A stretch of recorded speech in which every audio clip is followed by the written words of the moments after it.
So, Caitlin Clark is getting defended by people from all walks of life. From all, like, we've heard Skip Bayless. We've heard the biggest sports people in the world be out here defending the number 22 from Iowa. But now we have got Dan Patrick. Caitlin Clark's recognition as Times Person of the Year is well deserved. However, there's some drama unfolding in the WNBA, and it's not entirely positive. Dan Patrick recently highlighted this bizarre situation, offering a perspective that's both funny and accurate. Essentially, he's questioning whether the WNBA understands that success is something to be embraced.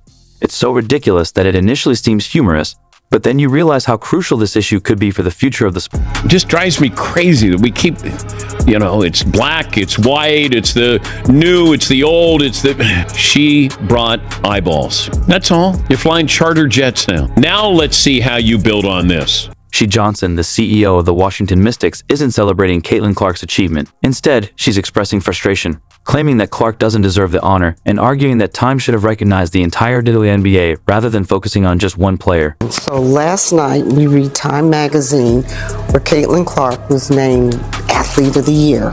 Why couldn't they have put the whole WNBA on that cover and said the WNBA is the League of the Year because of all the talent that we have? However, Dan Patrick, the sports broadcasting legend, isn't buying into it.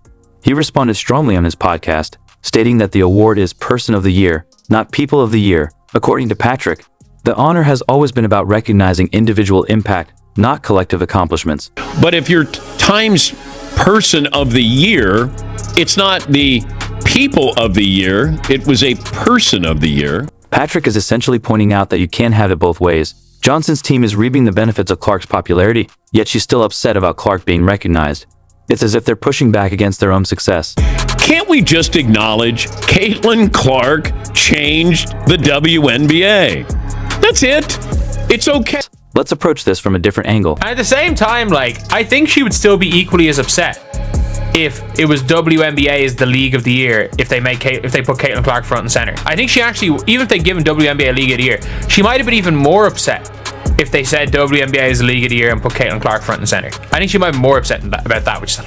Even if Time magazine featured the entire WNBA with Caitlin Clark at the center, Sheila Johnson would likely still complain. It's hard not to see this frustration as racially motivated.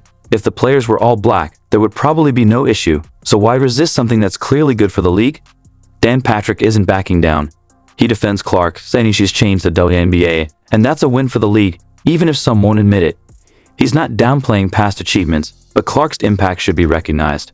You want to throw in Angel Reese, you want to throw the memory of Cheryl Miller or Cynthia Cooper. It's a win. We got to... This is a unique moment. Caitlin Clark did for the WNBA what Wayne Gretzky did for the NHL when he went to the LA Kings. Did you catch what Dan Patrick is saying? Think about how Wayne Gretzky revolutionized hockey when he joined the LA Kings. That's the kind of impact Caitlin Clark is having on the WNBA. Patrick argues that Clark is doing the same for women's basketball. She's not just playing the game, she's changing it. And here's the key point. Recognizing Clark's impact doesn't diminish the achievements of the retired players who built the league. It's not a zero-sum game. Take a victory lap. You don't have to go, oh my God, these people are mad, or this person's mad, or this group is mad. Caitlin Clark changed the WNBA. It's okay. It's okay to say that. You're not diminishing what the founding, fathers of the WNBA did. You're not. She's the Time Person of the Year. That's all. The league won.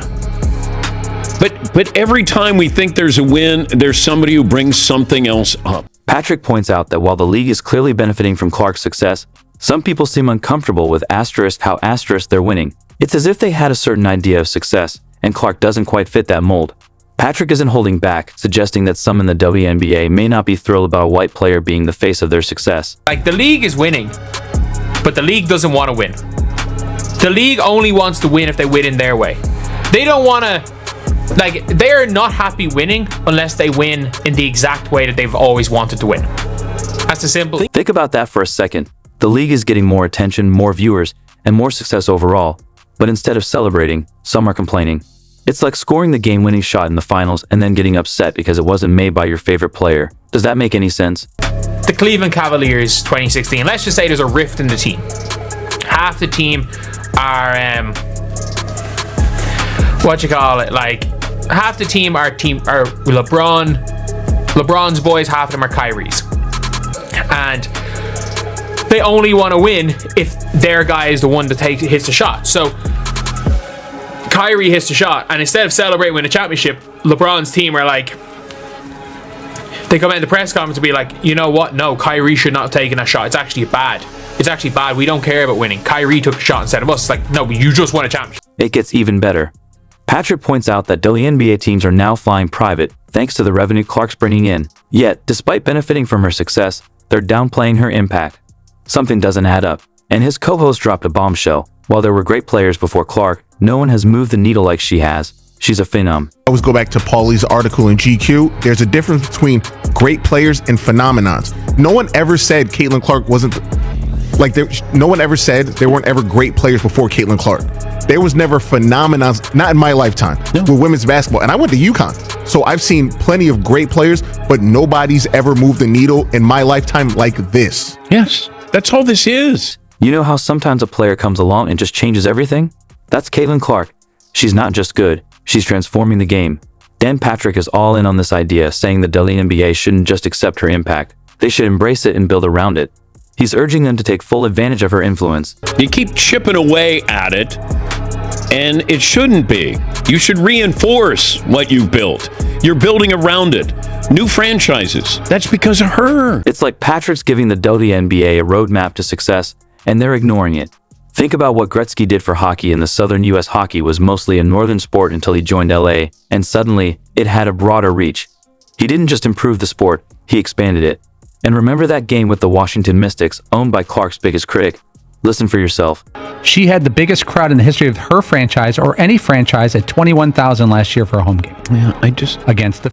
That's history being made thanks to Clark. She's having a Gretzky-level impact, even on those criticizing her. But instead of celebrating, some in the WNBA seem to resist it. It's like they're afraid of their own success, worry Clark's popularity might overshadow others or change the league. Talked about the WNBA. We talked about Caitlin Clark last year all the time. Yeah.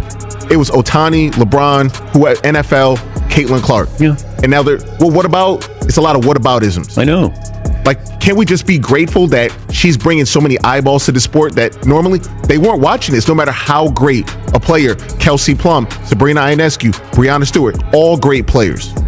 But they weren't doing this. No. Kelsey Plum scored 3,500 points in her career, but she wasn't the attraction.